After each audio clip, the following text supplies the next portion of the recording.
Total ఇండియాలో 83 members grand masters ఉంటే 29 members Tamil Nadu నుండి. ఆ 29 మెంబర్స్లో కూడా 15 మెంబర్స్ వేలమ్మల్ విద్యాలయానికి చెందిన వారే. రీసెంట్గా యంగెస్ట్ వరల్డ్ చెస్ ఛాంపియన్గా గెలిచిన గుకేష్ దొమ్మరాజుతో సహా ఇంతమంది గ్రాండ్ మాస్టర్స్ తమిళనాడు నుండి రావడం వెనుక కల్చరల్ హెరిటేజ్ కూడా ఉంది. అదే తిరుపువనూర్ విలేజ్లో ఉండే చతురంగ వల్లభనాథ్ టెంపుల్. స్వయంగా శివుడే పార్వతీదేవితో చెస్ ఆడి గెలిచాడనేది ఈ టెంపుల్ స్టోరీ. ఇక్కడి దేవుడిని లార్డ్ ఆఫ్ చెస్ గా పిలుస్తారు. 1500 ఇయర్స్ క్రితమే ఇక్కడి గుళ్ళో చెస్ పోటీలు జరిగేవి. ఇప్పటికీ చెస్ ఒలింపియాడ్ స్టార్ట్ అయ్యేటప్పుడు ఇక్కడ ప్రత్యేక పూజలు చేస్తారు.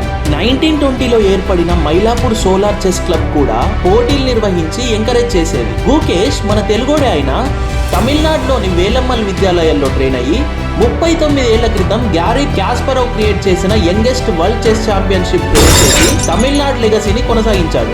విశ్వనాథన్ ఆనంద్ తర్వాత వరల్డ్ చెస్ ఛాంపియన్షిప్ గెలిచిన సెకండ్ ఇండియన్ కూడా మన గుకేష్. చెస్ బోర్డ్ లో మీకు ఇష్టమైన పీస్ ఏదో కామెంట్ సెక్షన్ లో మెన్షన్ చేయండి.